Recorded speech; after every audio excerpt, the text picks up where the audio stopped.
I'm Sarah and I'm your success coach, and this is the video presentation series Resources for Success. This video is about self-care. How do you take care of yourself? Now, as a busy higher education student, you're going to have quite a challenging life coming up in the next couple of years, but it will be so exciting as well. And I really feel that we should talk about how we're taking care of ourselves during this time. So here are the questions we're going to explore in this video. A very common concern among students is, how can I stay motivated to study? Especially if you're studying for 2 or 3 years, you need to keep up your motivation throughout this time. How do I know when I'm under stress? What are some indicators that tell me I'm stressed? And what can I do if I'm in that situation? How can I feel better? Also, you may have heard the word mindfulness popping up quite often these days. What is it? And how can I be more mindful? How can I bring this into my life? And finally, what else can I do to help take care of my health and my well-being? So that's what we're going to talk about. And the first thing we're going to discuss in this video is motivation. Now, in higher education, you're studying for quite a long time, and you'll need to keep up your levels of motivation throughout that time. So it can be quite challenging to be able to do that. I'm studying too. At the moment, I'm a part-time student studying for my PhD, my postgraduate degree, and I need to keep myself motivated for 6 years, which is quite a long time.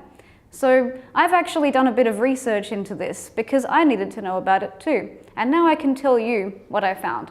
Motivation to study comes from a concept called academic resilience. And two of the first people to talk about this concept were these authors, Martin and Marsh. I'll put up the reference for you in a little bit if you'd like to read their book. It's quite interesting, really. Now, Martin and Marsh, they defined academic resilience as the ability to effectively deal with setback and stress and anxiety during our time of trying to achieve our goals and trying to achieve success in our studies.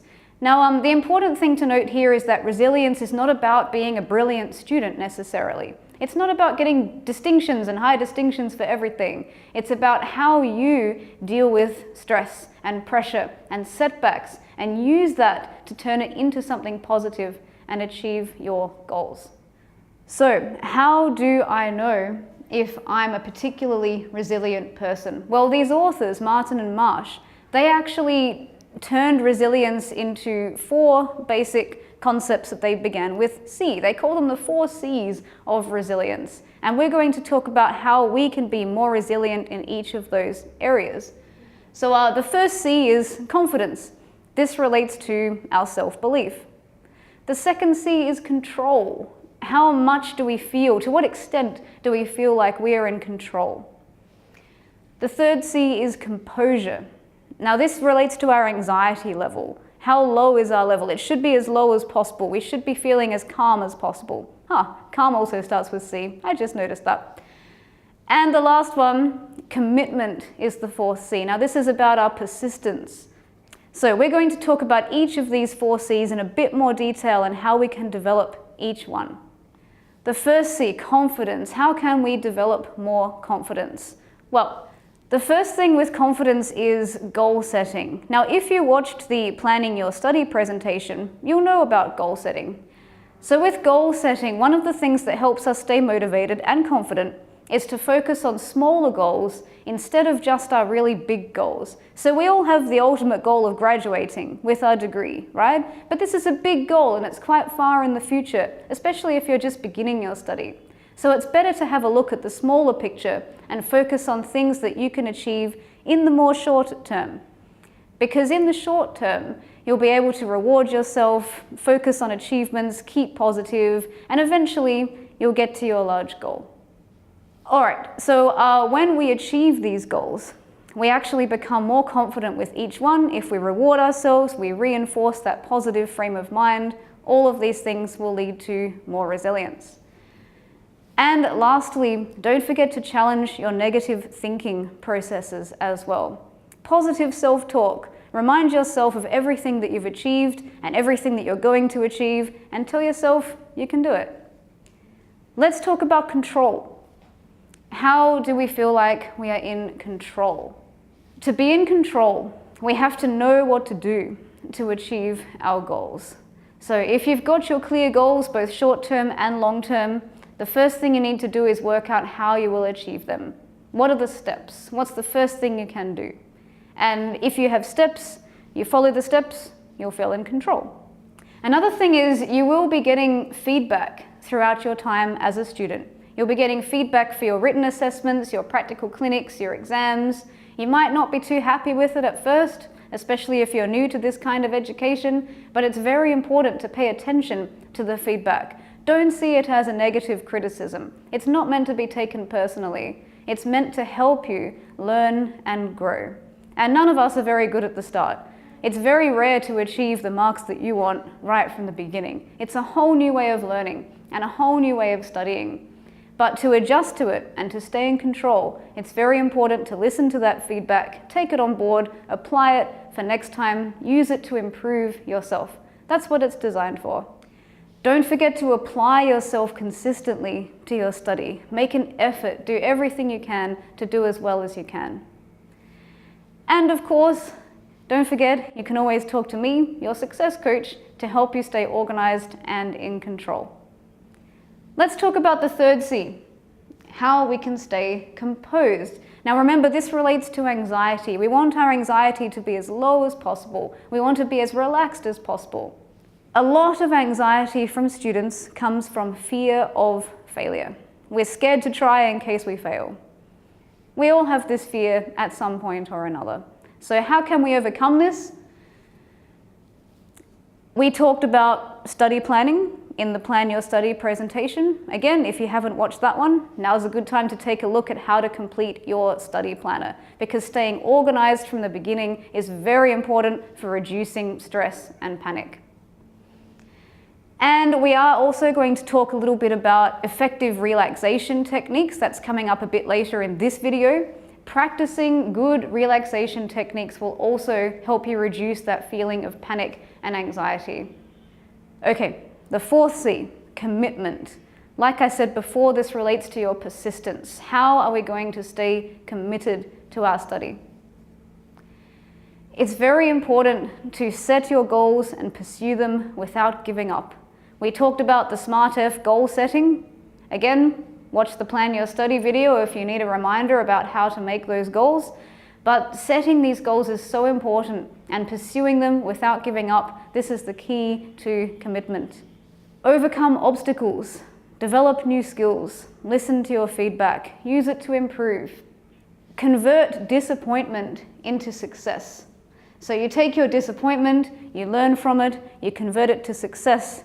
This is how you stay committed to your study. It's all about goal setting and taking all the negativity and transforming it into something positive. It sounds kind of corny, but believe me, it works. All right, let's talk about stress. One of the things about stress is it can creep into our life in quite subtle ways. And sometimes we don't even realize that we're stressed out until people start getting mad at us, saying, "Oh, why are you always so grumpy?" and things like that. I'm going to show you some indicators of stress. So if you're not sure whether you're actually under stress, if you're experiencing maybe 2 or 3 of these things, it's very likely that you're under a bit more stress than usual. For example, stress can be felt physically. You might be experiencing headaches, stomach pains. I always get stomach pains when I'm stressed. You know, this is just one of the things that happens to me. Also, my hair falls out, which is not good because it's quite thin in the first place. You might find that you have trouble remembering things, trouble concentrating. I get clumsy as well. I bump into things and drop things when I'm stressed. It's just something that happens. You might have some more serious things going on, like some changes in your sleep patterns or your eating patterns. Some people eat a lot more when they're stressed, and some people, like me, eat less. They forget. Any of these things are indicators of stress. And if you're experiencing some of these things, here's what you can do. A very important thing to do is don't forget to seek help and support from other people. You know, if you don't have family and friends around you to support you, you'll always have the people at this college. You'll have people like me. I'm your success coach. I'm here to talk to you about this kind of thing. I can help. And we can also refer you to other services like counseling if you need something more. It's also important to do something which expresses your feelings. Some people like to keep a journal. Some of you might be more artistic and creative. You like to paint, you like to sing. Any kind of creative pursuit can help you express your feelings and stay relaxed. You should always know and accept your limits. Now, I'm not a morning person. I know that it's not realistic for me to get up at 6 a.m. and go for a jog every morning. I know I need to exercise more. I'd love to lose a bit of weight, but I know that this is not a realistic thing. So it's no good if I sleep through my alarm tomorrow, I don't get up at 6 a.m. and then I get up and I get angry with myself. This is no good because it wasn't a realistic expectation in the first place. I need to have realistic expectations of myself and respect that I have limits too. Some relaxation techniques. I said before we were going to talk about some of them. Well, there's a lot of different things you can do, and you need to find the one that works for you. You can practice deep breathing exercises. There's lots of those available on the internet for you to have a look at. You can practice yoga, tai chi, meditation. Lots of people have different ways that they meditate in their lives. Even just sitting quietly, listening to some music, focusing on your breathing, anything like that is a nice relaxation technique. Personally, I like to take a bubble bath, just sit there in complete silence with the heat and the bubbles. The heat in the air actually helps as well. Massage. Let's not forget about massage. It's always nice to have a nice massage with some lavender oil. Whatever works for you, find your relaxation technique. You'll need it. Avoid excessive alcohol, caffeine, tobacco. These are things that we automatically reach for when we get stressed, but they actually make stress worse. And finally, don't forget to make it a priority to do something every day that makes you feel good, something you enjoy, whatever it is. Shopping, sports, massages, bubble baths, champagne, whatever makes you feel good. It's really important to do it every day, even if it's the smallest thing. The next part of this video is talking about mindfulness. Now, you might have heard of this concept, but you might not know exactly what it means. But it's very important for all of us, not just as a student in your study life, but in your regular life too. Basically, mindfulness is awareness. It's a deeper sense of awareness of yourself and of the world. Now, mindfulness has a lot of very important benefits. Like I said, not just for study, but they definitely relate to study too. Mindfulness can reduce all those negative emotions like stress, depression, anxiety. It can reduce all of that. It can increase that academic resilience and resilience in general that we were speaking about before. It can also improve your memory and your concentration, and these are the first things that tend to suffer when we're a bit stressed. Mindfulness strengthens your relationship with other people. It makes you more receptive, it makes you a better listener, and then people want to spend time with you more. It can increase your self-esteem. It also helps you identify and overcome those negative and unproductive thoughts and behaviors. Like, I can't do this, I'm no good, I'll never pass this subject. These are very negative thought patterns which are so easy to fall into, but being mindful helps us identify them and get rid of them. Mindfulness also helps us to pay attention to the present moment, rather than worrying about things that might happen in the future or feeling bad about things that happened in the past. And mindfulness helps us develop a positive attitude toward ourselves, without always judging and criticizing ourselves. And we all do that. I do that. But we need to stop. Now, one thing that I hear from a lot of people about mindfulness, okay, mindfulness does involve meditation. Lots of people meditate to become more mindful and to become more self-aware. But a lot of people say to me, well, I don't really like meditating. It's not really my thing, so I can't really practice mindfulness. Well, to tell you the truth, I'm not super good at meditating either. My brain moves very quickly. I get kind of bored. I find I have trouble focusing when it comes to meditation. So it's not really my thing either. If it's your thing, that's brilliant. Continue to do it. It's a great way to become mindful. But if meditation's not really your thing either, there's lots of other things you can do. And here are some of them.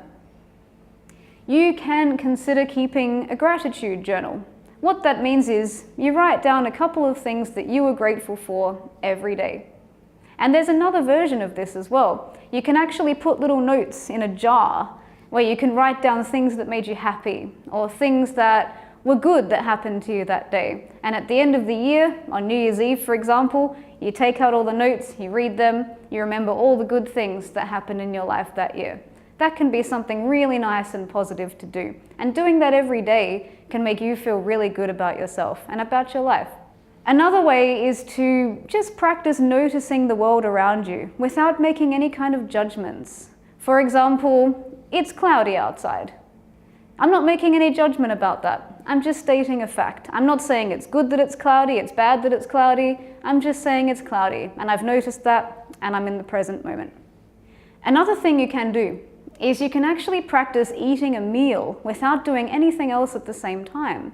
Now, usually when I eat a meal, I'm watching some TV, I'm talking to my partner, but if you eat a meal without doing anything else, and you focus just on the way it smells, and the way it tastes, and the way it feels in your mouth, and the sounds you make when you eat, that can really help you be aware of being fully in the present. Truly listen to people when they talk to you. A lot of the time, when we have a conversation, instead of listening to the person, we're thinking about what we're going to say in reply. But try to not do that and just focus exactly on what they're saying. And finally, one last tip is to mix up your routine. Now, this could be a really small thing, like driving a different way to go to work in the morning, just to see what happens. The tiniest change in your routine can actually make you feel more connected to the present, more aware of yourself, and a bit happier too. Now, another thing that I've done for you is I've gone through a couple of internet resources trying to find some of the better resources that I think will work for you. I found a list of 21 self-care apps that you can download for your device. Of course, I'm not suggesting you should download all 21, but please have a look through the list. There's apps there for everything from diet to exercise to meditation, all kinds of different things. So have a look through the list. I think most of them are free as well. So maybe download 2 or 3 of them, whichever ones you think are most relevant to your needs. I also want to recommend the Australian Institute of Management, AIM. They actually have recently incorporated mindfulness into their MBA course because they realize the importance of mindfulness and how it can help us, not just with our study, but as people in our career as well. So there's actually an AIM short course. You have access to this via your gold card, so you can go to this short course for free.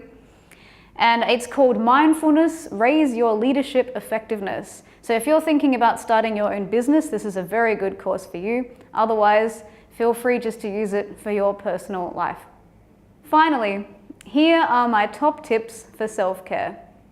Firstly, don't forget to eat a healthy diet. I know we hear this all the time and it's so cliched, but it's so important. You know, eating a healthy diet, it's not necessarily about weight loss. You know, it's really just for your brain. Your brain needs nutrients to function at peak efficiency. Also, exercise, again, it's a bit of a cliche, take regular exercise, okay, but again, it's not necessarily about toning up and losing weight. Those things are very important too, but exercise is more important because it makes you feel good. It makes you feel positive. It actually really boosts your emotional and mental well-being just as much as it does your physical one. And exercise should not be a chore. Find something you really enjoy. Everyone has some kind of exercise that you really enjoy. I ice skate, which is unusual, but it works for me. I also box, which is also unusual, but it works for me. These are my favorite kinds of exercise, and when I'm doing them, I don't feel like I'm exercising. However, if I was going to go for a jog, I would hate that. It would not be my thing at all. So find the 1 or the 2 kinds of exercise that work for your particular needs. Don't forget to drink water. Water is good for everything. It's good for our skin. It's good for our brain. It's good for our positive feelings. It's good for literally everything. Water. I can't emphasize water enough. You should be drinking tons of it. Sleep. Sleep is another thing which is good for everything. It's good for mental well-being, physical well-being, your skin, your hair. Every part of your body responds favorably to sleep. And if you want your brain to function at peak efficiency so you can manage everything in your life, you need to sleep. Don't forget to take regular study breaks. Marathon study sessions are not good for your brain or for your well-being. And of course, try to find as much balance in your life as you possibly can. Now, if you had a look at the study planning presentation, you've got your study planner already, you should be able to see how you can apply that balance. Where are your really busy times? Where can you find your quiet time just for yourself? And lastly, don't forget to be realistic. We talked before about limits. Always be realistic about what you can and can't do. Well, that's the end of this presentation, but please feel free to contact me, make an appointment, talk to me about self-care or any other study topic. My email address and phone number are here. I'm always here for you. Please come and talk to me. See you in the next video.